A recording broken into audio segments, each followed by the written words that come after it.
بسم اللہ الرحمن الرحیم۔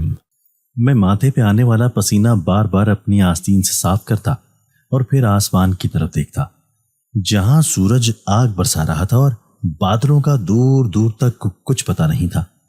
نہ جانے بارش کب ہوگی، یہی سوچ کر میں دوبارہ سے اپنے کام میں مشغول ہو گیا۔ شہر کے مرکزی بازار میں ریڑھی لگائے کھڑا روح افزا بیچ رہا تھا۔ شربت پینے کے لیے اس گرمی میں میرے پاس لوگوں کی لائن لگی رہتی تھی۔ رکشے چلانے والے، بسیں اور ٹرک چلانے والے اور آس پاس کام کاج کرنے والے لوگ تھوڑی تھوڑی دیر بعد میرے پاس آ کر روح افزا پیتے تھے۔ خود میں بھی ہر 5 منٹ بعد ٹھنڈے پانی کا ایک گلاس پیتا۔ اس موسم میں میرا کام جہاں بہت اچھا چل رہا تھا اور کمائی بھی بہت زیادہ ہو رہی تھی، وہیں گرمی نے سب کی حالت بری کر رکھی تھی۔ بار بار اللہ سے دعائیں کرتا کہ بارش ہو جائے۔ ایک طرح سے یہ گرمی میرے لیے اچھی ثابت ہو رہی تھی اور وہیں دیگر لوگوں کے لیے بہت ہی مشکلات کھڑی تھیں۔ میں بہت ہی زیادہ غریب تھا اور ان دنوں جب میرا کام اچھا چل رہا تھا تو مجھے یہ گرمی کبھی کبھی نعمت لگتی تھی۔ میرے ہاں بچے کی پیدائش ہونے والی تھی اور مجھے اپنی بیوی کی دوائیوں وغیرہ کے لیے پیسوں کی سخت ضرورت تھی۔ عام طور پر میں صبح سے صرف شام تک کام کرتا تھا، لیکن آج کل میں رات دیر تک بازار میں کھڑا روح افزا بیچا کرتا تھا۔ میں چاہتا تھا کہ آج کل مجھے کوئی اور کام کاج بھی مل جائے تاکہ پیسے تھوڑے زیادہ ہو جائیں۔ اکثر تو گھر پر کھانے کے بھی لالے پڑ جاتے تھے۔ میں ایک کچے پکے مکان میں رہتا تھا جہاں نہ پینے کو صاف پانی مہیا تھا اور نہ ہی بجلی آتی تھی۔ ایسے میں گزارا کرنا حد سے زیادہ مشکل ہوتا جا رہا تھا۔ پہلے ہی میرے اوپر تلے 5 بچے تھے، ان کا خرچہ اٹھانا میرے لیے بے حد زیادہ مشکل ہو رہا تھا، اور اب ایک اور بچے کی پیدائش متوقع تھی۔ ایسے میں مجھے پیسوں کی حد سے زیادہ ضرورت تھی، اور صرف میں اپنے بچوں کا ہی خرچہ نہیں اٹھاتا تھا بلکہ میری معذور ماں جو بستر پر پڑی ہوئی تھی، ان کی دوائیاں وغیرہ بھی میرے ہی ذمے تھیں۔ میں پورے کنبے کو پال رہا تھا۔ ایسے میں گزارا کرنا حد سے زیادہ مشکل ہوتا جا رہا تھا۔ میری بیوی ویسے بھی میری ماں کا خیال رکھنا پسند نہیں کرتی تھی۔ جب میں کام سے تھکا ہارا گھر جاتا تو خود ہی اپنی ماں کا خیال رکھتا، انہیں کھانا وغیرہ کھلاتا اور ان کی باقی ضروریات کا خیال بھی خود رکھتا۔ میری ایک بہن تھی جو 2 گلیاں چھوڑ کر ہی رہتی تھی۔ آپا شروع سے ہی لڑاکا فطرت کی تھی، اس لیے جب بھی آتی کوئی نہ کوئی بات لے کر لڑائی ہی کرتی رہتی۔ کبھی اپنے سسرال میں کسی سے لڑ جھگڑ کر آ کر منہ بسور کر گھر میں بیٹھ جاتی اور کبھی ہمارے گھر آ کر میری بیوی سے الجھتی رہتی۔ میں اپنی بیوی کی طبیعت سے بھی اچھی طرح واقف تھا۔ وہ اپنی آپا کی طبیعت سے بھی دونوں کے مزاج سے ہی ایک جیسی تیز تھی۔ جب بھی آپا گھر آتی تو ضرور گھر میں کوئی نہ کوئی بڑا جھگڑا ہوتا تھا۔ اکثر ہی وہ یہ کہتی رہتی تھی کہ میری ماں کا کوئی خیال نہیں رکھتا ہے، اور ہنگامہ کھڑا کر دیتی اور جذباتی ہو کر کہتی کہ میں ماں کو اپنے ساتھ لے جاؤں گی۔ مجھے اپنی ماں سے بہت پیار تھا اور ان کی خدمت کر کے میں جنت کمانا چاہتا تھا۔ میں آپا کو منع کرتا تھا کہ ایسی بات مت کرے، میں اماں کا بہت خیال رکھتا ہوں اور آپ اماں کو مجھ سے دور مت لے کر جانا۔ حقیقت تو یہ تھی کہ آپا اماں کا خیال رکھنے اور ان کی ذمہ داری اٹھانے کا کوئی بھی ارادہ نہیں رکھتی تھی، اور صرف ہمدردی حاصل کرنے کے لیے ایسی باتیں کرتی تھی، اور دوسروں کے سامنے خود کو اچھا ثابت کرنے کے لیے عورتوں کی ان چالوں کو سمجھتے ہوئے میں بالکل خاموش رہتا، کیونکہ میرے پاس اس کے سوا کوئی چارہ نہیں تھا۔ آج بھی جب میں صبح سویرے ریڑھی لے کر بازار آیا تو انہی سوچوں میں مبتلا تھا کہ گھر جاتے ہوئے اماں کی دوائیاں کس طرح سے لوں گا۔ کچھ پیسے میں نے بیوی کی ڈلیوری کے لیے بچا کر رکھے تھے، اور باقی جو بھی پیسے بچتے تھے ان سے گھر کا سودا سلف لے کر جاتا تھا۔ اماں کی دوائیاں ختم ہو گئی تھیں اور انہیں لانا حد سے زیادہ ضروری تھا، ورنہ وہ تکلیف سے تڑپتی رہتی تھی۔ میں دل ہی دل میں اللہ سے دعائیں کر رہا تھا کہ آج اچھی کمائی ہو جائے۔ گرمی تو حد سے زیادہ تھی، لیکن میری کمائی اسی موسم میں زیادہ ہوتی تھی، مگر دل ہی دل میں یہ دعا بھی کر رہا تھا کہ بارش ہو جائے۔ ظاہر سی بات ہے، میں بھی انسان تھا، مجھ سے بھی اتنی تیز گرمی برداشت نہیں ہوتی تھی۔ پاس کی فیکٹری میں کام کرنے والے کچھ مزدور تھوڑی ہی دیر پہلے میرے پاس شربت پینے کے لیے آئے تھے۔ اب میرا ٹھیلا بالکل خالی ہو چکا تھا اور میرے پاس شربت بھی ختم ہو گیا تھا۔ میں سوچ رہا تھا کہ گھر چلتا ہوں، ساتھ میں اماں کے لیے دوائیاں بھی لے لوں گا۔ تھوڑے بہت پیسے تو ہو ہی گئے تھے۔ ابھی میں اپنا سامان سمیٹ کر جانے کی سوچ ہی رہا تھا کہ تبھی ایک لڑکی بھاگتی ہوئی وہاں آئی۔ اس کا سانس پھولا ہوا تھا اور ماتھے سے پسینے کے قطرے بہہ رہے تھے۔ وہ ہاتھ کے اشارے سے مجھے کچھ کہنے کی کوشش کر رہی تھی، لیکن اپنے لبوں کو ہلا نہیں پا رہی تھی۔ میں سمجھ گیا کہ وہ پیاس سے نڈھال ہے۔ میں نے فوراً سے اس لڑکی کو ایک کرسی پر بٹھایا اور اپنے پاس موجود پانی میں روح افزا گھول کر شربت بنانا شروع کر دیا۔ ٹھنڈا ٹھنڈا شربت میں نے اس کے سامنے کیا۔ اس نے میرے ہاتھ سے گلاس تھاما اور غٹا غٹ پورا گلاس پی گئی، اور یوں ہی اس نے 2 گلاس مزید پیے۔ اب اس کی حالت پہلے سے بہتر تھی۔ اس نے میرا شکریہ ادا کیا اور کچھ پیسے وہاں رکھ کر چلی گئی۔ اس کے جانے کے بعد میں نے جب وہ پیسے اٹھائے اور انہیں اپنی جیب میں رکھنے لگا تو ایک دم سے مجھے کچھ چمکتا ہوا محسوس ہوا۔ میں نے پیسوں کو غور سے دیکھا تو یہ دیکھ کر میری آنکھیں پھٹی کی پھٹی رہ گئیں کہ وہاں تو ایک… میرا نام فرحان ہے اور میں ایک چھوٹے سے گاؤں میں پیدا ہوا تھا۔ شروع سے ہی گھر میں غربت دیکھی تھی۔ ہم لوگ جوائنٹ فیملی میں رہتے تھے۔ چھوٹے سے گھر میں تقریباً 15 افراد رہ رہے تھے۔ یہ گھر دراصل میرے دادا ابا کا تھا، لیکن اس پر تایا نے قبضہ جمایا ہوا تھا۔ میرے چاچا ابا اور تایا گاؤں میں چھوٹی سی زمین پر سبزیاں اگا کر شہر میں لے جا کر بیچا کرتے تھے۔ اسی سے ہمارا گزر بسر ہوتا تھا، لیکن یہ سب زیادہ عرصے تک نہیں چل سکا۔ تایا نے چونکہ گھر پر پہلے ہی قبضہ کر رکھا تھا، اس لیے جلدی ابا اور چاچا سے کہا کہ یہ گھر خالی کر دو، میں اسے بیچ کر شہر جا رہا ہوں۔ ابا نے انہیں بہت سمجھایا کہ اگر آپ یہ گھر بیچ دیں گے تو ہمارے پاس رہنے کی کوئی جگہ نہیں بچے گی، آپ اسے مت بیچیں، لیکن انہوں نے کوئی بات نہ سنی۔ انہوں نے وہ زمین جہاں سبزیاں لگائی جاتی تھی وہ اور یہ گھر دونوں ہی بیچ دیے، جس کی وجہ سے ہم لوگ سڑک پر آ گئے۔ اس وقت میں بہت ہی چھوٹا تھا۔ ہم 2 ہی بہن بھائی تھے۔ آپا مجھ سے 7 سال بڑی تھی۔ وہ شروع سے ہی کافی تیز تراز تھی۔ جب ہمارے پاس رہنے کے لیے کوئی جگہ نہ بچی تو ابا اور چچا نے مل کر سوچا کیوں نہ ہم لوگ بھی شہر چلے جائیں، وہاں کوئی گھر کرائے پر لے کر رہنا شروع کر دیں۔ چاچی کو یہ فیصلہ پسند نہیں آیا تھا، اس لیے انہوں نے شہر جا کر رہنے سے صاف انکار کر دیا اور چاچا کو اپنے ساتھ دیے اپنے میکے چلی گئی اور وہیں رہنا شروع کر دیا۔ اب ہم لوگ بالکل تنہا رہ گئے تھے۔ پہلے تو ابا کو یہ سہارا تھا کہ چاچا بھی ہمارے ساتھ رہیں گے تو گھر کا خرچہ آپس میں بانٹ لیں گے، کیونکہ اکیلے خرچہ اٹھانا ممکن نہیں تھا۔ ابھی تو ابا کو شہر جا کر کوئی کام کاج بھی ڈھونڈنا تھا۔ ہم لوگ بالکل ہی بے آسرا ہو کر رہ گئے تھے۔ ایسا کچھ نہیں تھا جسے بیچ کر ہم شہر جا کر اچھی زندگی شروع کر سکتے۔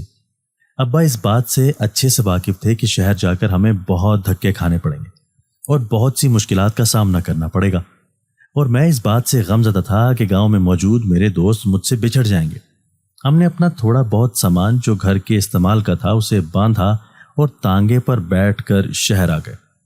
میں شہر پہلی بار دیکھ رہا تھا۔ مجھے دوڑتی بھاگتی گاڑیاں اور اونچی عمارتیں بہت ہی اچھی لگ رہی تھیں۔ میں ہر چیز کو حیرت بھری نگاہوں سے دیکھتا۔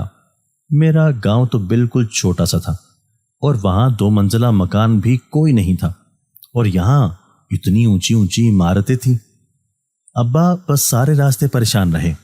انہوں نے اپنے ایک دوست کے توسط سے یہاں پر چھوٹا سا گھر ڈھونڈا تھا جو کہ صرف ایک ہی کمرے پر مشتمل تھا۔ ہمیں وہیں پر رہنا تھا۔ ویسے بھی گاؤں میں بھی ہم چھوٹے سے گھر میں اتنے زیادہ افراد ایک ساتھ رہتے تھے۔ تایا کی فیملی کافی بڑی تھی اور ان میں سے کوئی بھی ہمیں پسند نہیں کرتا تھا، اس لیے ساتھ رہنا بہت مشکل ہو جاتا تھا۔ تائی تو روزانہ ہم پر الزام لگاتی کہ ہم نے فلاں چیز چرا لی ہے اور فلاں چیز خراب کر دی ہے، جس پر اماں ہمیں مارا کرتی تھیں۔ میں تو کچھ نہیں بولتا تھا کیونکہ میری آپا آگے سے غصہ کرنے لگتی اور کہتی کہ تائی ہم پر جھوٹا الزام لگاتی ہے۔ اماں کسی نہ کسی طرح سے آپا کو چپ کروا لیتی تھی اور تائی سے معذرت کرتی۔ وہ نہیں چاہتی تھی کہ کسی بھی غلطی کی وجہ سے ہمیں گھر سے نکالا جائے، لیکن آخر میں یہی ہوا تھا۔ اتنی احتیاط کرنے کے بعد بھی گھر بدر کر دیا گیا تھا۔ تایا تو شہر جا کر آرام سے رہنا شروع ہو گئے تھے اور انہوں نے نئی زندگی کا اچھا آغاز بھی کر لیا تھا، اس بات سے بے پرواہ کہ پیچھے ہم لوگ کدھر دھکے کھا رہے ہیں۔ انہیں اپنے علاوہ کسی کی بھی پرواہ نہیں تھی، اس لیے وہ سب کو بے یار و مددگار چھوڑ کر چلے گئے تھے۔ شہر میں جو گھر ہمیں رہنے کے لیے ملا تھا وہ ایک بہت ہی تنگ سے علاقے میں تھا۔ اس گلی میں تو ایک وقت میں صرف ایک ہی انسان داخل ہو سکتا تھا۔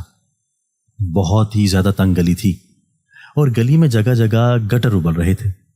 گٹر کا پانی ہر جگہ پھیلا ہوا تھا۔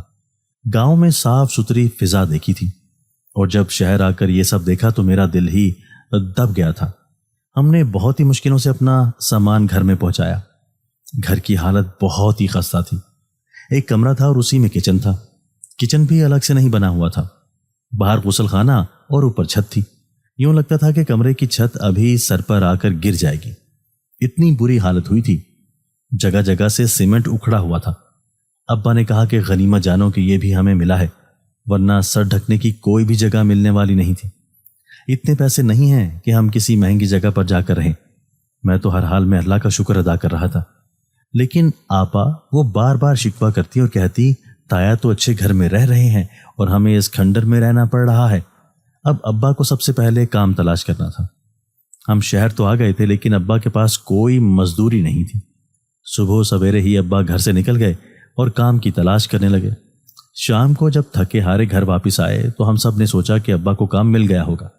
ہم سب بہت ہی پر امید تھے، لیکن ابا جب واپس آئے تو بہت ہی مایوس اور تھکے ہوئے تھے۔ ان کے چہرے نے ساری کہانی سنا دی تھی۔ انہیں کوئی کام نہیں ملا تھا، جہاں پر بھی جاتے تھے انہیں ہر کوئی کام دینے سے منع کر دیتا۔ ویسے بھی ابا شہر سے اچھے سے واقف نہیں تھے۔ اماں نے جب ابا کو پریشان دیکھا تو انہیں تسلی دینے لگی اور انہیں مشورہ دیا کہ آپ محلے میں موجود آس پاس کے لوگوں سے بات چیت کریں، ہو سکتا ہے کہ کہیں نہ کہیں کوئی کام آپ کو مل ہی جائے۔ یہ بہت ہی بہترین حل تھا۔ اگلے دن ہی ابا نے محلے میں کچھ لوگوں سے بات کی۔ تقریباً ایک ہفتے بعد ایک آدمی نے آ کر بتایا کہ وہ ایک فیکٹری میں مزدوری کرتا ہے، وہیں پر ایک مزدور کی ضرورت ہے۔ اگر آپ وہاں پر کام کے لیے جائیں تو وہ آپ کو فوراً ہی رکھ لیں گے۔ یہ موقع ابا گنوانا نہیں چاہتے تھے، اس لیے فوراً سے اس کے ساتھ فیکٹری چلے گئے۔ وہ چھوٹی سی فیکٹری تھی اور ملازمت بھی بہت معمولی سی تھی، لیکن یہ بھی اس وقت ابا کے لیے بہت اہم تھی۔ اتنی کمائی تو ہو نہیں رہی تھی، لیکن پھر بھی ابا نے یہ نوکری کرنا شروع کر دی۔ کم سے کم روز کا کھانا تو مل ہی جایا کرتا تھا، لیکن بچت بالکل بھی نہیں ہو رہی تھی۔ گھر کا کرایہ وغیرہ اور بجلی کا بل دینے کے بعد چند پیسے ہی بچ پاتے تھے، جس سے کھانا وغیرہ پورا کیا جاتا۔ گاؤں میں سرکاری اسکول میں جاتا تھا، لیکن یہاں آ کر میری پڑھائی بھی رک گئی، کیونکہ سرکاری اسکول یہاں سے کافی دور تھا اور وہاں جانے کے لیے مجھے سواری کی ضرورت پڑتی۔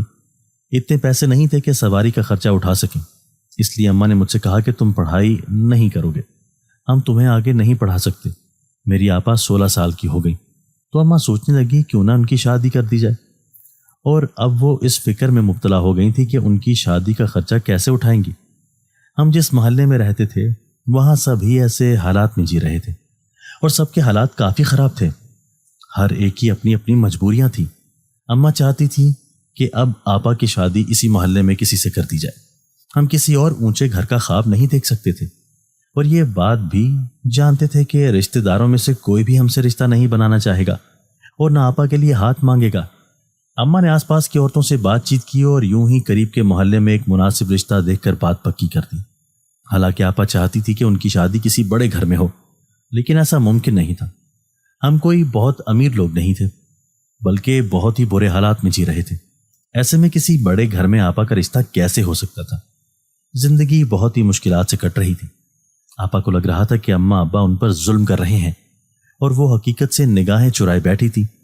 جب ان کی شادی کی تیاریوں کا وقت آیا تو وہ ہر چیز میں نقص نکالنے لگی۔ ان کے سسرال سے بھی جو بھی چیزیں بھیجی گئی تھیں وہ ہر چیز کو رد کر دیتی۔ اماں نے کئی بار انہیں پیار سے اور ڈانٹ کر سمجھا کر دیکھ لیا، لیکن وہ اپنی ضد پر اڑی رہی اور کہنے لگی مجھے سونے کا مہنگا زیور چاہیے۔ اماں ہرگز بھی ان کے سسرال والوں سے ایسا کوئی مطالبہ نہیں کر سکتی، کیونکہ وہ بھی جانتی تھی کہ آگے والوں کے حالات کیسے ہیں، اور یہ سب کرنا ٹھیک نہیں تھا۔ آپا نہیں چاہتی تھی کہ غریبوں میں ان کی شادی ہو اور وہ ساری زندگی غربت میں ہی رل کر رہ جائے، لیکن اماں کا کہنا تھا کہ یہ سب چیزیں تو انسان کے نصیب کی بات ہے، کسی کو زیادہ دولت اور کسی کو کم ملتی ہے۔ ہمارے نصیب میں جتنا لکھا ہے ہمیں اتنا ہی ملے گا۔ اگر تم لالچ کرو گی اور ناشکری کرو گی تو جو ہے وہ بھی چھن جائے گا۔ لیکن آپا ان سب چیزوں کو سمجھتی نہیں تھی۔ ایک چھوٹی سی تقریب میں جس میں تمام محلے والے شامل تھے اور سب محلے والوں نے مل کر ہی کھانے پینے کا انتظام کیا تھا، آپا کی شادی کر دی گئی۔ جب وہ رخصت ہو کر اس گھر جا رہی تھی تب بھی ان کے تاثرات بالکل سپاٹ تھے۔ میں کچھ بھی سمجھ نہیں پا رہا تھا۔ اس وقت کم عمر تھا، اس لیے آپا کے کوئی بھی جذبات نہیں سمجھ پایا۔ بس مجھے اتنا پتا تھا کہ میری آپا گھر سے جا رہی ہیں اور اب کم ہی واپس آیا کریں گی۔ میں انہیں بہت یاد کرنے والا تھا۔ ان کے جانے کے بعد میں نے ایک چیز نوٹ کی تھی کہ گھر میں جھگڑے اور بے سکونی کم ہو گئی تھی۔ کیونکہ جب بھی وہ گھر پر ہوتی تھی کسی نہ کسی چیز کو لے کر ناشکری کا اظہار کرتی رہتی تھی۔ شادی کے دوسرے دن ہی وہ اپنے سسرال میں بھی جھگڑا کر بیٹھی اور ناراض ہو کر گھر واپس آ گئی۔ اماں نے انہیں بہت سمجھایا اور انہیں جا کر ان کے سسرال والوں میں واپس چھوڑائی، لیکن پھر یہ آپا کا معمول بن گیا۔ ہر کچھ دن بعد وہ سسرال والوں سے جھگڑا کرتی اور گھر آ کر بیٹھ جاتی۔ ان کی اس عادت سے اماں ابا بہت زیادہ پریشان تھے۔ دوسری طرف ابا کو اس بات کی پریشانی بھی تھی کہ جس فیکٹری میں وہ کام کرتے تھے جلد ہی وہ بند ہونے والی تھی۔ اس کا مالک فیکٹری کو نقصان ہونے کی وجہ سے بند کر کے یہاں سے جا رہا تھا۔ ابا کو اس بات کی پریشانی لاحق ہو گئی کہ اب گھر کا خرچہ کیسے پورا ہوگا اور نیا کام کہاں سے ملے گا۔ نہ صرف ابا بلکہ سارے مزدور ہی پریشان تھے۔ ایسے میں ابا نے سوچا کیوں نہ خود ہی اپنا کوئی کام شروع کریں۔ جیسے پہلے وہ لوگ سبزیاں بیچا کرتے تھے اسی طرح شہر میں بھی کوئی کام کیا جا سکتا ہے، لیکن ابا کے پاس کام شروع کرنے کے لیے پیسے نہیں تھے۔ اس ماہ کی تنخواہ ہی تھی اور اس سے گھر کا کرایہ وغیرہ بھی دینا تھا۔ پھر ابا نے ایک دن اماں سے کہا کہ کیوں نہ میں شربت کا ٹھیلا لگا کر شربت بیچنا شروع کر دوں۔ شہر میں یہ کام زیادہ چلتا ہے کیونکہ یہاں گرمی گاؤں کی نسبت زیادہ پڑتی ہے، لوگ ضرور مجھ سے شربت خریدیں گے۔ ابھی ان کے پاس اتنے پیسے نہیں تھے کہ وہ کوئی ریڑھی وغیرہ خرید پاتے، اس لیے انہوں نے صرف شربت بنانے کا سامان خریدا اور گلی گلی جا کر شربت بیچنا شروع کر دیا۔ اس کام سے ابا کو اچھی کمائی ہو رہی تھی، کم سے کم مزدوری والے کام سے زیادہ ہی کمائی ہو جاتی تھی، اور یہ کام ابا کا اپنا تھا، کوئی انہیں نکال نہیں سکتا تھا۔ میں کبھی بھی اماں ابا سے کسی بھی چیز کی فرمائش نہیں کرتا تھا کیونکہ میں اس بات کا گواہ تھا کہ وہ کتنے مشکل حالات سے گھر کا خرچہ چلا رہے ہیں، اس لیے اپنی تمام خواہشیں اپنے اندر ہی دبا کر رکھ لیتا تھا۔ گزرتے وقت نے مجھے سمجھدار بنا دیا تھا اور اب میں جوانی کی سرحدوں کو چھو رہا تھا۔ میں نے سوچا کیوں نہ میں بھی ابا کے ساتھ ہاتھ بٹاؤں۔ اب وہ بوڑھے ہو رہے تھے، اکیلے کام کرنا ان کے لیے کافی زیادہ مشکل ثابت ہو رہا تھا۔ انہوں نے کچھ پیسے جمع کر کے اپنے لیے ایک ریڑھی بھی خریدی تھی اور مین روڈ پر جا کر سڑک کنارے ریڑھی لگا کر وہ شربت بیچا کرتے تھے۔ جب میں پہلے دن ابا کے ساتھ کام پر گیا تو اماں اس پر راضی نہیں تھی۔ ان کا کہنا تھا کہ ابھی میں بہت چھوٹا ہوں، مجھے یوں کام کاج پر نہیں جانا چاہیے، لیکن میں بھی گھر میں رہ کر تنگ آ جاتا تھا۔ تو میں نے اماں سے ضد کی کہ مجھے کام سیکھنا ہی سیکھنا ہے، تو ابا مجھے اپنے ساتھ لے گئے۔ پورا دن ریڑھی کے پاس کھڑے رہ رہ کر مجھے اس بات کا احساس ہوا کہ میرے ابا کھڑے رہ کر کتنا تھک جاتے ہیں اور ان کے پاؤں بھی حد سے زیادہ درد کرتے ہیں، لیکن وہ گھر کی خاطر یہ سب چیزیں برداشت کرتے تھے۔ پھر میں روزانہ ہی ابا کے ساتھ کام کے لیے آنا شروع ہو گیا۔ آہستہ آہستہ میں نے کام اچھا خاصا سیکھ لیا تھا۔ میں چاہتا تھا کہ ابا آرام کریں اور گھر پر رہیں، کیونکہ میں کام کرنا سیکھ گیا تھا، اس لیے بآسانی کام کر سکتا تھا۔ ابا بس صرف لیمبو کا شربت بیچا کرتے تھے۔ میں نے ابا سے کہا کہ کیوں نہ ہم روح افزا بیچنا شروع کر دیں۔ یہ خیال اچھا تھا، روح افزا زیادہ بکتا تھا۔ میری ضد پر ابا نے گھر پر رہنا شروع کر دیا اور میں سڑک کنارے کھڑے ہو کر ریڑھی پر روح افزا بیچتا تھا۔ تھوڑے عرصے بعد ہی میں نے ٹھیلا بازار میں لگانا شروع کر دیا۔ وہاں گاہک زیادہ مل جاتے تھے، آس پاس ٹیکسی سٹینڈ تھا تو وہ لوگ میرے پاس آ کر شربت وغیرہ پیتے تھے۔ ایک دن رات کو میں کام سے واپس آ رہا تھا کہ مجھے محسوس ہوا جیسے کوئی مسلسل میرا تعاقب کر رہا ہے۔ میں نے مڑ کر دیکھا تو وہ ایک لڑکی تھی۔ میں حیران ہوا کہ وہ لڑکی یہاں کیا کر رہی ہے۔ اتنی رات کو سنسان سڑک پر اس لڑکی کو آخر کون سا کام پڑ گیا جو وہ یہاں پر اس پہر موجود ہے۔ میں اس کے قریب آیا اور احتیاط سے اس سے پوچھا کہ آپ کون ہیں اور اتنی رات کو یہاں کیا کر رہی ہیں؟ کیا آپ کو کسی مدد کی ضرورت ہے؟ پہلے تو وہ ہچکچائی، پھر اس نے مجھ سے کہا کہ ہاں مجھے مدد چاہیے، میں دراصل راستہ بھٹک گئی ہوں، میرا گھر جنگل کی دوسری طرف ہے، کیا تم مجھے راستہ سمجھا دو گے یا وہاں تک چھوڑ دو گے؟ اس کی بات پر میں نے مڑ کر جنگل کی طرف دیکھا اور جانے والی سڑک کی طرف دیکھا۔ جنگل یہاں سے کچھ ہی فاصلے پر تھا اور وہاں پہنچتے پہنچتے ہمیں آدھا گھنٹہ لگ جانا تھا۔ اتنی رات کو میں ایک انجان لڑکی کے ساتھ وہاں کیسے جا سکتا تھا؟ میں نے فوراً سے اسے منع کر دیا کہ کہا کہ نہیں، اب آپ خود ہی چلی جائیں، ویسے اس وقت جنگل جانا ٹھیک نہیں ہے، انتظار کر لیں اور صبح کے وقت چلی جانا۔ میرے انکار پر اس لڑکی نے کہا کہ میں تمہیں بہت زیادہ پیسے دوں گی، تم بس میری مدد کر دو، مجھے بس وہاں تک جانا ہے۔ اس کی حالت بہت ہی خستہ لگ رہی تھی۔ میں نے اس لڑکی سے کہا نہیں، مجھے پیسے نہیں چاہیے، لیکن اس وقت وہاں جا کے مجھے ڈر لگ رہا ہے، رات کے وقت وہاں کوئی نہیں جاتا، ایسا کرو تم میرے ساتھ میرے گھر آ جاؤ، صبح کے وقت میں تمہیں تمہارے گھر پہنچا دوں گا۔ تھوڑی دیر سوچتے رہنے کے بعد اس نے مجھے ہاں کر دی۔ میں نے اسے لیا اور گھر کی طرف چل پڑا۔ مجھے اس بات کا اندازہ نہیں تھا کہ اماں ابا کا کیا رد عمل ہوگا، وہ اسے اس وقت گھر پر رہنے دیں گے یا پھر نہیں۔ انہی سوچوں میں مگن میں اس کے ساتھ گھر کی طرف چل رہا تھا۔ گھر پہنچ کر میں نے دروازہ بجایا۔ اماں میرے انتظار سے جاگ رہی تھی۔ انہوں نے حسب معمول دروازہ کھولا اور میرے ساتھ ایک لڑکی کو دیکھ کر حیران رہ گئی اور کہنے لگی، بیٹا یہ کون ہے؟ میں نے اماں سے کہا، پہلے آپ اندر چلیں، پھر میں آپ کو بتاتا ہوں۔ میں اس لڑکی کو ساتھ لیے اندر چلایا۔ ایک ہی کمرے کا گھر تھا، سامنے ابا بھی بیٹھے تھے۔ ابا بھی حیران ہو گئے تھے کہ ہمارے گھر کون آیا ہے۔ میں نے اماں اور ابا کو اس لڑکی کے بارے میں بتایا اور کہا کہ یہ مجھے راستے میں ملی تھی، راستہ بھٹک گئی تھی اور یہ جنگل کی دوسری طرف موجود گھر میں رہتی ہے، وہاں اس وقت جانا ٹھیک نہیں تھا، تو میں نے سوچا اسے گھر لے آتا ہوں، اکیلی لڑکی رات میں کہاں رہے گی۔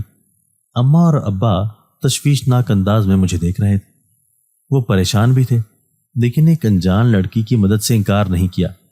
میں نے اس لڑکی کو بستر پر بٹھایا اور کہا کہ ٹھنڈ کافی زیادہ ہے، ابھی اماں ہمارے لیے چائے بنائیں گی تو ہم گرما گرم چائے پئیں گے جس سے تمہیں کافی راحت محسوس ہوگی۔ لیکن مسئلہ یہ تھا کہ رات کے وقت اسے کہاں سلاتے؟ چھت پر تو انتہائی ٹھنڈ میں سونا مشکل تھا اور نیچے ہم ایک ہی کمرے میں سوتے تھے، تو یوں اسے ساتھ سلانا اچھی بات نہیں تھی۔ ایسے میں ہم سب کو کچھ بھی سمجھ نہیں آ رہی تھی۔ تبھی اس لڑکی نے شاید ہماری مشکل بھانپ لی اور کہنے لگی، آپ لوگ پریشان مت ہوں، میں چھت پر بیٹھ جاؤں گی، ویسے بھی میں گھر پر چھت ہی پر سوتی ہوں، مجھے زیادہ ٹھنڈ نہیں محسوس ہوتی، رات کے وقت مجھے نیند بھی نہیں آتی، میں جاگتی رہتی ہوں، اس لیے میری وجہ سے آپ لوگ تکلیف مت اٹھائیں۔ چائے پی کر وہ چپ چاپ اوپر چھت کی طرف چلی آئی۔ میں نے امی کی طرف حیرت سے دیکھا اور کہا کہ اتنی رات کو یہ چھت پر کیوں جا رہی ہے؟ میں جا کر چھت پر سو جاتا ہوں۔ اماں ابا کو بھی یہ بات عجیب لگ رہی تھی۔ اماں نے مجھ سے پوچھا، بیٹا آج کتنی کمائی ہوئی ہے؟ میں نے افسردگی سے نفی میں سر ہلا دیا اور کہا کہ بالکل بھی نہیں، آپ جانتی ہیں ایسے موسم میں کوئی بھی شربت نہیں پیتا اور میرے پاس اور کوئی طریقہ نہیں ہے کام کاج کرنے کا، سوچ رہا ہوں سردیوں کے موسم میں کوئی اور چیز بیچنا شروع کر دوں، مگر دوسری چیزوں کا بندوبست کرنے کے لیے اچھے خاصے پیسوں کی ضرورت تھی جو کہ اس وقت ہمارے پاس نہیں تھے۔ اماں اور ابا نے مجھے تسلی دی اور کہا کہ پریشان مت ہو، کوئی نہ کوئی وسیلہ بن ہی جائے گا۔ وہ دونوں سو گئے تو میں اٹھ کر چپکے سے چھت پر چلا آیا۔ میں دیکھنا چاہتا تھا کہ وہ لڑکی اکیلے چھت پر کیا کر رہی ہے اور اسے کسی چیز کی ضرورت تو نہیں ہے۔ جو ہی میں چھت پر آیا تو یہ دیکھ کر حیران رہ گیا کہ سامنے ہی وہ لڑکی اپنے پورے لمبے بال کھولے کھڑی زور زور سے ہنسے جا رہی تھی۔ نہ جانے وہ کس بات پر اتنا ہنس رہی تھی، لیکن یہ منظر اندھیرے میں مجھے بہت خوفناک لگ رہا تھا۔ اور وہ ہنستی جا رہی تھی اور عجیب سی زبان میں کچھ بول رہی تھی۔ میں بھاگتا ہوا اس کے پاس آیا اور اس سے کہا کہ یہ کیا ہوا، تم ٹھیک تو ہو نا؟ لیکن اس کی ہنسی رک ہی نہیں رہی تھی۔ ایک خوفناک قسم کی ہنسی فضا میں پھیل رہی تھی اور عجیب سا خوف پھیلا رہی تھی۔ میں ڈر کر ایک کونے پر کھڑا ہو گیا۔ اس کی آنکھوں سے گویا شرلے نکل رہے تھے۔ میں نے اس طرح کا منظر پہلے کبھی نہیں دیکھا تھا۔ میں بھاگتا ہوا نیچے آ گیا اور اپنے بستر پر دبک کر لیٹ گیا۔ پوری رات میں ٹھیک سے سو نہیں پایا تھا۔ صبح اٹھا تو میری سوجی آنکھیں دیکھ کر اماں نے کہا کہ بیٹا تم سوئے کیوں نہیں ہو کیا؟ ساری رات کو ٹھیک سے نیند نہیں آئی کیا؟ اماں کی بات سنتے ہی مجھے اچانک سے رات والا منظر یاد آنے لگا۔ میں نے فوراً سے بستر سے اٹھ کر اماں سے کہا کہ وہ لڑکی کہاں ہے؟ اماں کہنے لگی وہ تو کب کے اٹھ کے چلی گئی، بس منہ ہاتھ دھو رہی تھی، تبھی میں نے دیکھا کہ وہ کمرے میں داخل ہو رہی تھی۔ اس کا چہرہ گیلا تھا، یعنی وہ ابھی ہی اٹھی تھی۔ اسے دیکھ کر میں خوفزدہ ہو گیا۔ میں نے ڈرتے ڈرتے اس سے پوچھا، رات تمہیں کیا ہو گیا تھا جو تم اتنا زور زور سے ہنس رہی تھی؟ اماں بھی چونک کر ہماری طرف دیکھنے لگی۔ اس نے حیرت سے کہا کہ مجھے کیا ہوا تھا؟ کچھ بھی تو نہیں، شاید تمہیں غلط فہمی ہوئی ہے، میں تو بالکل ٹھیک ہوں۔ رات تو مجھے بہت ہی اچھی نیند آئی تھی، جاتے ہی سو گئی تھی۔ کیا تم واقعی میں جاتے ہی سو گئی تھی؟ میں نے اس سے حیرت سے پوچھا تو اماں کہنے لگی، کیوں تم اس سے فضول قسم کے سوالات کر رہے ہو؟ بچی کو پریشان مت کرو، ناشتہ کرنے کے بعد اسے اس کے گھر باحفاظت چھوڑ کر آؤ۔ میں ہرگز بھی اس کے ساتھ جانے کا ارادہ نہیں رکھتا تھا۔ یہ سوچ کر ہی مجھے ڈر لگ رہا تھا کہ مجھے اس لڑکی کے ساتھ اکیلے جنگل کی پچھلی طرف بنے اس کے گھر میں جانا پڑے گا۔ میں نے اماں سے بہانہ بنایا، لیکن اماں نے مجھے ڈانٹ کر چپ کروا دیا اور کہا کہ کسی قسم کا کوئی بہانہ نہیں بناؤ گے، میں اکیلی لڑکی کو ایسے نہیں بھیج سکتی، تم ہی سے چھوڑ کر آؤ گے۔ پھر مجھے نہ چاہتے ہوئے بھی اماں کے کہنے پر اس لڑکی کو چھوڑنے کے لیے جانا پڑا۔ پورے راستے اس نے مجھ سے کوئی بات نہیں کی۔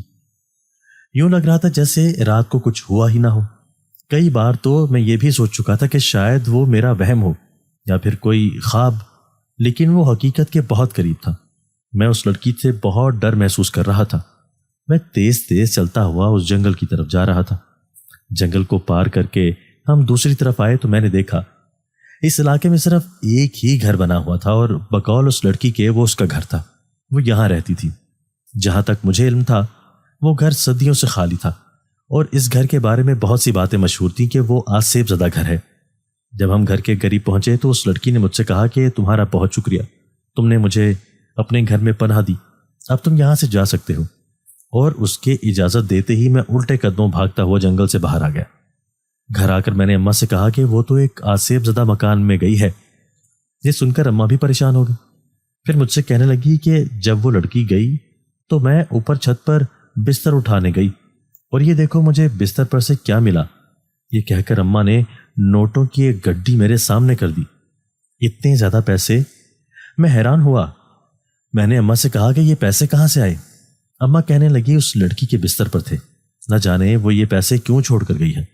حالانکہ جب وہ رات کو اٹھی تھی تو اس وقت وہ بالکل ہی بے یار و مددگار تھی، اس کے پاس کوئی رقم نہیں تھی۔ آخر اتنے پیسے اس نے یہاں کیوں رکھے؟ اس لڑکی کی ہر چیز الجھا دینے والی تھی۔ بہرحال ان پیسوں سے میں نے چائے کا ایک ٹھیلا کھول لیا۔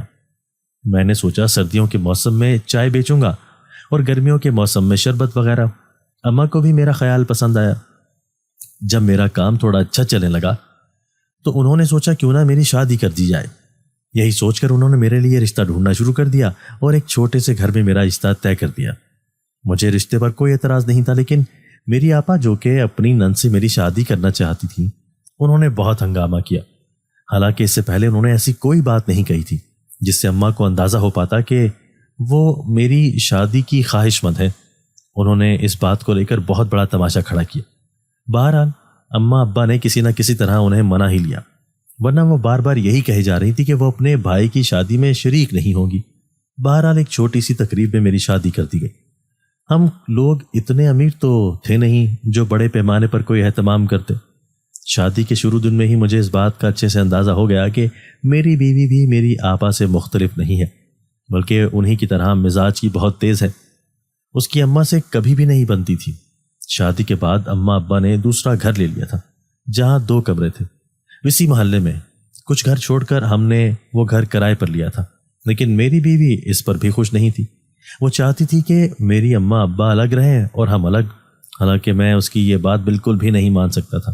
نہ تو میرے پاس اتنے وسائل تھے کہ اماں ابا کو الگ گھر لے کر دیتا، اور نہ ہی میں انہیں ان کے بڑھاپے میں اکیلا چھوڑ سکتا تھا۔ حالانکہ میں اپنے اماں ابا کا خیال خود رکھتا تھا، کبھی بھی اپنی بیوی سے اپنے ماں باپ کا بوجھ نہیں ڈالا تھا، لیکن اس بات کو بھی وہ اپنی انا کا مسئلہ بنائے رکھتی۔ ذرا سی بات پر لڑ جھگڑ کر اپنے میکے جا کر بیٹھ جاتی، اور میری آپا بھی یہی کیا کرتی تھی۔ جب بھی آپا گھر آتی تو میری بیوی اور آپا کے درمیان کوئی نہ کوئی جھگڑا ضرور ہوتا رہتا تھا۔ میں اس تمام صورتحال سے بالکل تنگ آ چکا تھا۔ وقت یوں ہی گزر رہا تھا۔ میرے ہاں ایک بچے کی پیدائش ہوئی۔ مجھے لگا کہ شاید اب میری بیوی سمجھدار ہو جائے گی، لیکن اس کی وہی روش رہی۔ یوں ہی میرے ہاں 3 بچے پیدا ہوئے۔ اسی دوران ابا کا بھی انتقال ہو گیا۔ اماں ایک دن بازار جا رہی تھی اور ایک گاڑی سے ٹکرانے کی وجہ سے ان کی دونوں ٹانگیں معذور ہو گئیں۔ ان کی معذوری کے بعد مجھے مزید ان کا دھیان رکھنا تھا اور ساتھ میں گھر کا خرچہ بھی چلانا تھا۔ مجھے بہت زیادہ محنت کرنی پڑ رہی تھی۔ نہ تو آپا اماں کا خیال رکھنے کی کوشش کرتی تھی اور نہ ہی میری بیوی، بلکہ دونوں الٹا مجھے ہی باتیں سناتی رہتی تھی۔ گزرتے وقت میں میرے 5 بچے ہوئے اور اب ایک اور بچے کی پیدائش متوقع تھی، اور میں ان دنوں یہی سوچ رہا تھا کہ میں اتنے پیسے کہاں جمع کروں جو اماں کا خیال بھی رکھ لوں اور نئے بچوں کی آمد کے لیے بھی میرے پاس مناسب پیسے ہوں۔ کچھ پیسے تو میں نے جمع کر رکھے تھے، لیکن اور بھی پیسوں کی ضرورت تھی۔ پچھلے کچھ دنوں سے گرمی زیادہ ہونے کی وجہ سے میرا کام اچھا خاصا چل رہا تھا۔ آج مجھے اماں کی دوائیاں لے کر بھی گھر جانا تھا۔ جب شربت ختم ہو گیا تو میں بیٹھ کر پیسے گننے لگا اور سوچنے لگا کہ ان پیسوں سے کیا کام کرنا ہے۔ پھر ٹھیلا بند کر کے گھر جانے کا سوچ ہی رہا تھا کہ تبھی اچانک سے ایک لڑکی بھاگتے ہوئے میرے پاس آئی۔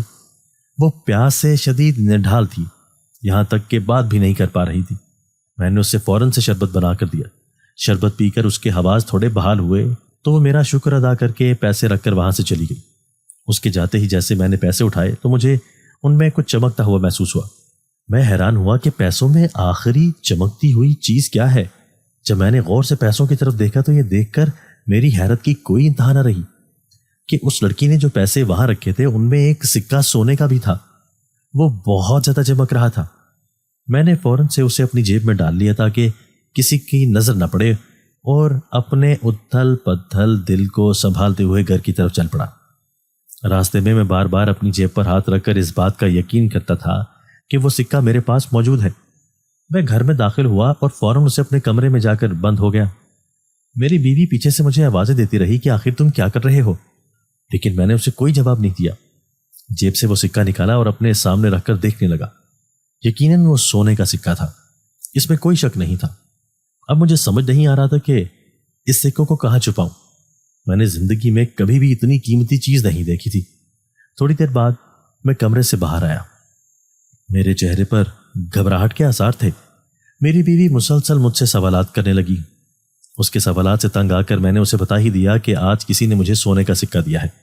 یہ سن کر اس کی آنکھیں بھی چمک اٹھیں اور وہ مجھ سے کہنے لگی وہ سونے کا سکہ مجھے بھی دکھاؤ، لیکن میرا کوئی ارادہ نہیں تھا اسے وہ سکہ دینے کا۔ میں نے دور ہی سے سکہ دکھا کر واپس رکھ لیا۔ میں نے وہ سکہ کپڑوں والے صندوق میں چھپایا اور خود اماں کی دوائیاں لینے کے لیے باہر چلا گیا۔ ظاہر سی بات ہے میں اس سونے کے سکے کو اپنی جیب میں رکھ کر پورے بازار میں تو نہیں گھوم سکتا تھا۔ دوائیاں لے کر میں گھر آیا اور میں نے اماں سے اس بات کا ذکر کیا، اور جب اس لڑکی کے بارے میں بھی بتایا تو اماں ایک دم سے چونک گئی اور کہنے لگی بیٹا کیا تمہیں یاد ہے برسوں پہلے جب تم ایک لڑکی کو پناہ دینے کے لیے گھر لے آئے تھے، تب بھی اس کے چلے جانے کے بعد ہمیں بہت سارے پیسے ملے تھے جس سے تم نے چائے کا ٹھیلا کھولا تھا۔ اماں کی بات سن کر میں بھی چونک گیا۔ مجھے برسوں پرانی وہ بات یاد آئی۔ اسے سوچ کر آج بھی میرے رونگٹے کھڑے ہو جاتے تھے، کیونکہ میں اس رات کو کبھی نہیں بھول پایا تھا۔ میں نے اماں سے کہا کہ کیا وہ وہی لڑکی ہوگی، لیکن میرے خیال سے اب تک تو وہ کافی عمر کی ہو گئی ہوگی۔ لیکن اماں کی بات نے مجھے بھی شک میں مبتلا کر دیا تھا۔ اگلے دن جب میں دوبارہ سے روح افزا کا ٹھیلا لے کر بازار میں آیا تو میری نگاہیں بے چینی سے اس لڑکی کا انتظار کر رہی تھیں۔ میں اس سے اس کے بارے میں بات کرنا چاہتا تھا۔ میں سونے کا سکہ بھی ساتھ میں لایا تھا۔ جیسے ہی میرا شربت ختم ہوا وہ لڑکی بھاگی بھاگی دوبارہ میرے پاس آئی۔ پیاس سے نڈھال تھی، کچھ بول بھی نہیں پا رہی تھی۔ میں نے فوراً سے شربت بنا کر اسے دیا۔ اس نے شربت پی کر میرا شکریہ ادا کیا اور کچھ پیسے وہاں رکھ کر فوراً سے چلی گئی۔ میں نے پیچھے سے آواز دے کر اسے روکنے کی کوشش کی، لیکن وہ میرے دیکھتے ہی دیکھتے غائب ہو گئی۔ جب میں نے وہ پیسے اٹھائے تو دیکھا آج بھی اس میں چمکتا ہوا ایک سونے کا سکہ موجود تھا۔ میں نے بنا کسی کی نظروں میں آئے فوراً سے وہ سکہ اپنی جیب میں ڈال لیا اور پھر گھر واپس آ کر اماں کو ساری صورتحال سے آگاہ کیا۔ پھر یہ تو معمول بن گیا، روزانہ وہ لڑکی میرے پاس آتی، روح افزا پیتی اور ایک سونے کا سکہ وہاں رکھ کر چلی جاتی۔ مجھے اب کوئی شک نہیں رہا تھا کہ یہ وہی لڑکی ہے، کیونکہ اس رات ہمارے گھر ٹھہرنے والی لڑکی کے ماتھے پر بھی ایک نشان تھا اور اس لڑکی کے ماتھے پر بھی ایک نشان موجود تھا۔ حیرت تو مجھے اس بات پر ہو رہی تھی کہ یہ اب تک عمر رسیدہ نہیں ہوئی۔ میں خود بھی بڑھاپے کی طرف گامزن تھا۔ دوسری طرف میری بیوی نے اپنے آپ کو بہت ہی امیر ثابت کرنے کے لیے اور شیخیاں مارنے کے لیے میری آپا کے سامنے اس بات کا ذکر کر دیا کہ ہمارے پاس سونے کے سکے ہیں۔ یہ سن کر تو میری آپا فوراً سے اپنا بوریا بسترا باندھ کر ہمارے گھر میں آ کر رہنے لگی۔ مجھے اپنی بیوی پر سخت غصہ آیا تھا۔ کاش میں اسے یہ بات بتاتا ہی نہ۔ پہلے تو آپا نے ایک ہنگامہ کھڑا کیا اور کہا کہ تم لوگوں نے مجھے یہ بات کیوں نہیں بتائی؟ میں تم لوگوں کی سگی نہیں ہوں کیا؟ مجھے سوتیلا سمجھتے ہو؟ اور نہ جانے کیا کیا۔ میں نے اور اماں نے آپا کو بہت سمجھانے کی کوشش کی کہ ایسی کوئی بات نہیں ہے۔ بہرحال وہ تب مانی جب میں نے ایک سونے کا سکہ انہیں تھما دیا اور کہا کہ ٹھیک ہے اب یہ آپ کا ہوا اور میرے پاس سونے کے سکے نہیں ہیں۔ آپا وہ سکہ لے کر باتیں سناتی ہوئی چلی گئی، لیکن کچھ دن بعد ہی وہ سکہ لیے واپس آئی اور کہنے لگی اسے تم اپنے پاس ہی رکھو۔ جب سے میں اسے لے کر آئی ہوں میرے ساتھ کچھ نہ کچھ برا ہو رہا ہے۔ اسے ہاتھ لگاتے ہی میرا ہاتھ جھلس جاتا ہے۔ مجھے نہیں چاہیے یہ منحوس سکہ۔ آپا کی بات سن کر میں نے آپا سے کہا کہ کوئی بھی چیز منحوس نہیں ہوتی، اس طرح کی بات مت کریں۔ اگر آپ کو نہیں لینا تو ٹھیک ہے مت لیں۔ آپا وہ سکہ چھوڑ کر چلی گئی، لیکن حیرت کی بات تھی مجھے تو اس سکے کی وجہ سے کسی بھی مشکل کا سامنا نہیں کرنا پڑا تھا۔ کچھ دن بعد میرے ہاں ایک بچے کی پیدائش ہوئی۔ میں نے وہی سکہ بیچ کر اپنے تمام خرچے اٹھائے اور اپنے بچے کا عقیقہ بھی کیا۔ یہ میری پہلی اولاد تھی جس کا میں عقیقہ کر رہا تھا اور بہت زیادہ خوش بھی تھا۔ میں نے محلے میں لوگوں میں عقیقے کا گوشت تقسیم کیا۔ سب حیران تھے کہ میرے پاس اتنے پیسے کہاں سے آئے، لیکن میں نے سب کو یہ کہہ کر ٹال دیا کہ میں بہت عرصے سے اس مقصد کے لیے پیسے جمع کر رہا تھا۔ یہ بچہ میرے لیے مبارک ثابت ہوا تھا۔ اس کے آنے کے بعد میرے حالات مکمل تبدیل ہو گئے۔ وہ لڑکی میرے پاس اب روح افزا پینے کے لیے نہیں آتی تھی، لیکن میں اس کی تلاش میں بے چینی سے نگاہیں گھماتا رہتا تھا۔ میرے پاس موجود سونے کے سارے سکے ختم ہو کر رہ گئے تھے، لیکن اب میرا کام اچھا چل رہا تھا۔ میں نے ٹھیلے مزید لگا لیے تھے۔ جب کام زیادہ چل پڑا تو میں نے تھوڑے بہتر علاقے میں اپنا گھر لے لیا۔ میری آپا روزانہ میرے گھر آ جاتی اور کہتی کہ تم نے اتنی دولت کما لی اور اپنی بہن کو بھول گئے۔ حالانکہ میں وقتاً فوقتاً آپا اور اس کے بچوں کے لیے کوئی نہ کوئی چیز لے کر بھیجتا ہی رہتا تھا، لیکن وہ اس پر بھی خوش نہیں ہوتی تھی، اور جب بھی میں ان کے لیے کوئی چیز خریدتا تو میری بیوی اس بات پر سخت غصہ کرتی اور کہتی کہ تمہیں بس اپنی بہن کی پرواہ ہے، میری پرواہ نہیں ہے، مجھے بھی مہنگی چیزیں لے کر دو۔ میں نے اپنی بیوی کو سمجھایا کہ میں تم دونوں کو ہی کچھ نہ کچھ دیتا ہوں، لیکن تم دونوں حد سے زیادہ ناشکری ہو۔ میرے پاس کوئی خزانہ نہیں نکل آیا جو میں فالتو میں خرچ کرنے لگ جاؤں۔ ہمارے بچے ہیں، ان کی تربیت اور ان کی تعلیم پر ہمیں پیسے خرچ کرنے ہیں۔ میری بیوی کو بچوں کی پڑھائی سے کوئی لینا دینا نہیں تھا، لیکن میں نے بچوں کو زبردستی اسکول میں داخل کروایا۔ میں نہیں چاہتا تھا کہ وہ تعلیم حاصل نہ کریں۔ ایک دن میں گھر کی چھت پر بیٹھا یوں ہی چپ چاپ آسمان کو دیکھ رہا تھا۔ آسمان پر ستارے چمک رہے تھے اور موسم بھی کافی اچھا ہو رہا تھا۔ ایسے میں مجھے اچانک سے محسوس ہوا کہ میری چارپائی پر آ کر کوئی بیٹھا ہے۔ میں نے فوراً سے گردن گھما کر دیکھا تو وہاں وہی لڑکی بیٹھی ہوئی تھی۔ میں گھبرا کر اپنی جگہ سے اٹھ گیا۔ مجھے لگا شاید وہ اپنے سکے واپس لینے آئی ہوگی جو کہ میں نے سارے خرچ کر دیے تھے۔ اب میں اسے کیا دیتا؟ میرے گھبرانے پر وہ کہنے لگی پریشان مت ہو، بیٹھ جاؤ، میں تم سے پیسے واپس مانگنے نہیں آئی ہوں۔ میں نے اسے کہا کہ تم آخر کون ہو؟ تمہارے بارے میں ہر چیز بہت ہی عجیب سی ہے۔ تو اس نے مجھے بتایا کہ میں ایک جن زادی ہوں اور جنگل کے پیچھے والے حصے میں رہتی تھی۔ اس رات میں سردی سے کپ کپا رہی تھی اور اپنے گھر جانے کے بجائے ادھر ادھر گھوم رہی تھی۔ میں کسی نیک انسان کی تلاش میں تھی جس کی مدد کر سکوں۔ ایسے میں تم مجھے نظر آئے اور میں نے تم سے بہانہ بنایا کہ میں اپنے گھر کا راستہ بھٹک گئی ہوں، اور تم نے بنا کسی لالچ کے میری مدد کی، تو میں نے اسی وجہ سے تمہارے پاس پیسوں کی گٹی چھوڑ دی۔ اور پھر اس دن جب میں تمہارے پاس روح افزا پینے کے لیے آئی تب بھی تم نے بنا کسی لالچ کے مجھے شربت پلا دیا۔ انعام کے طور پر میں نے تمہیں سونے کا سکہ دیا۔ تم آج بھی ویسے کے ویسے نیک انسان ہو، لیکن مجھے افسوس ہے تمہارے ارد گرد رہنے والے لوگ تمہارے اندر کی اچھائی کو پہچان نہیں پاتے ہیں۔ تمہیں اگر کبھی بھی مدد کی ضرورت پڑے تو مجھے پکار سکتے ہو۔ میں جنگل کے اسی آج سے زدہ گھر میں رہتی ہوں۔ وہاں آ کر 3 بار تم میرے گھر کا دروازہ بجانا، تمہاری مدد کر دی جائے گی۔ یہ کہہ کر وہ وہاں سے غائب ہو گئی۔ اتنے عرصے سے وہ میری کسی نہ کسی طرح سے مدد کر رہی تھی، اور آج جا کر مجھے اس راز کا پتہ چلا تھا۔ میں حیرت میں پڑ گیا تھا۔ نیچے آ کر میں نے اماں کو ساری بات بتائی تو وہ بھی حیران ہو گئی اور کہنے لگی کہ دیکھو بیٹا، ہر جگہ اچھے اور برے جنات ہوتے ہیں، وہ بھی ضرور ایک اچھی جنزادی ہوگی۔ اس کا بہت شکریہ جس کی وجہ سے ہمارے حالات بدل گئے۔ اس دن کے بعد سے میں بہت ہی خوش رہنے لگ گیا تھا۔ وہ اکثر اوقات ہمارے گھر آتی اور میرے بچوں کے ساتھ کھیلتی بھی۔ میری بیوی اسے بالکل بھی پسند نہیں کرتی تھی، مگر مجھے اس بات کی کوئی پرواہ نہیں تھی۔ اب ہم بہت ہی خوش و خرم رہ رہے تھے۔ دوستو، اگر آپ کو آج کی ہماری یہ ویڈیو پسند آئی ہے تو اسے لائک کیجئے اور اسے اپنے پیاروں کے ساتھ شیئر ضرور کیجئے گا۔ اور ہاں، اگر آپ نے ابھی تک ہمارا چینل سبسکرائب نہیں کیا تو ہمارا چینل سبسکرائب کر دیجئے اور بیل آئیکن بھی پریس کر دیجئے تاکہ ہماری ہر نئی آنے والی ویڈیو آپ کو بر وقت مل سکے۔ اللہ حافظ۔